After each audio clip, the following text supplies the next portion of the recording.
In tonight's 7 UpFront report, we're celebrating Black History Month and the changes that still need to be made in our country. Governor Whitmer and Lieutenant Governor Gilchrist releasing a video on YouTube to honor the contributions Black Americans have made to our economy, culture, and history. Gilchrist saying it's a reminder to keep an eye toward the future of progress. So joining me now, just minutes out of an Instagram conversation about COVID, is Lieutenant Governor Garland Gilchrist. We thank you for taking a moment to be here with us, sir. Thank you for having me tonight. So let's begin with the pandemic in Michigan and how you see progress going with African-American communities, communities of color, and that disparity. Well, communities of color, and particularly the Black community in cities like Detroit and Flint, were hit incredibly hard in the beginning of this pandemic, almost a year ago now. So I think that many Black folks in the state have had the experience that I've had. I know 27 people who've died of COVID-19 in my life.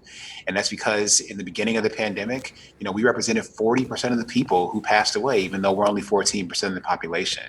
But the state of Michigan, Governor Gretchen Whitmer, our chief medical executive, Dr. Joneigh Khaldun, we decided that we were going to make the experience of people of color a priority in surviving this pandemic, in getting testing and having access to doctors and healthcare, in getting masks and practicing social distancing.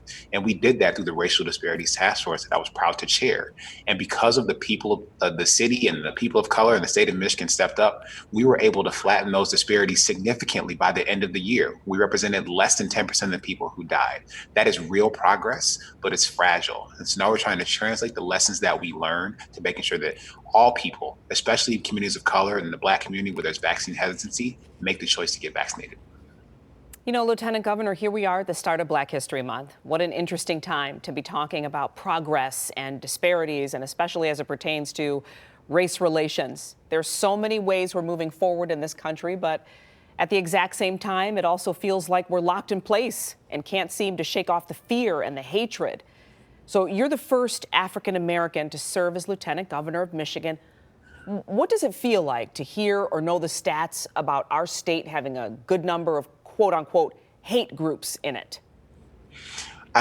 Well, whether you're in Black History Month or not, that is always, frankly, a terrible thing to have that many people who are that focused on, really just diminishing and degrading other people due to racist and biggest ideologies. But our progress, again, just like with the pandemic, it's progress that we have to be vigilant about and take care of because it is fragile. We've seen over the last 4 years an increase in hate groups and hate crimes really coming out of the shadows and feeling like they've been empowered. And I hope with our new national leadership that a different tone is set. There's less space for that hatred, and instead there's space for people to recognize that they have a role to play in the future of our communities and our country, and that Black folks have a role to play too, and that's okay. In Black History Month, as we reflect on all of the achievements and the progress of Black folks from all walks of life in America, recognizing that you can't look around without seeing that impact. And to say that that's a good thing and that we need to make sure we're creating space for more people to do more work and be their best selves and to have Black folks reach their full potential and to feel like they can do it in Michigan, that's a really important part of Michigan's history. And so I hope that we look to build on that despite all of the hate that may still persist. Yes, thank you, sir. Today, we did hear Secretary of State Jocelyn Benson, on the heels of the new administration that you're referring to, outlining a legislative agenda for elections, absentee ballot applications mailed to all registered voters, early in-person voting, stopping deceptive practices that mislead voters, firearms. Do you think these moves will help? Absolutely. We need to do everything to make it as easy and as seamless as possible to vote. And the truth is, voter suppression is real. Lies, deception, misinformation, these are all tactics that have existed to erect barriers from Black people voting over the history of our nation.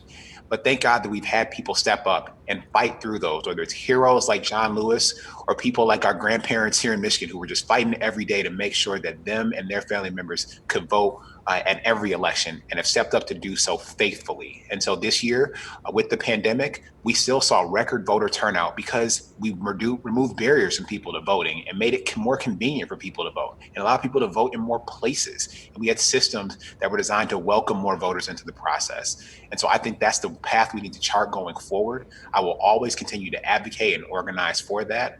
I'm going to build for this next election on the work that we did to organize Black men and voters of color in the South, in the suburbs, to step up and vote in record numbers. And we saw that, and we see that when we vote, change happens. Yeah. Feels like a positive thing, getting more people to the polls, you would think. You were part of a civil rights march. We saw you and the governor out in the street with people in Highland Park last June calling for change. So where do we stand now, in your opinion, as a state and a country, and what do we need to do to move forward? We need to not give up. We need to always continue to press. For the activists that showed such courage and such sustained energy this summer, calling this generation to a moment of racial justice and racial reckoning, we need to heed that call. And that's why the governor and I, we really tried to step up at the state level and make sure there was space for that activism. We called for improvements to policing across the state of Michigan. We added civilian oversight to the body that actually sets the law enforcement standards in the state of Michigan. We called in the legislature to do everything from banning chokeholds to treat officers' records in a more robust way going forward. There's a lot of work to do here. And we are also working to elevate the leadership of Black folks in the communities across the state of Michigan by establishing things like the Black Leadership Advisory Council, the first body for the largest racial minority group in the state of Michigan that actually elevates leadership to the level of having direct access to the governor to weigh in on policy and program. I think that's really important because we know that who is at the table sets the agenda. And so making sure that we have more voices at the table has been a key priority for our administration, the most diverse administration in the history of the state of Michigan. And we think that diversity will lead to better results. Well, Lieutenant Governor, we certainly appreciate you being here. You are Black history. It is a pleasure and an honor to talk with you. Thank you again. Thank you, Glenda. Take care. Everyone, please be safe. Wear your mask. All right, Dave.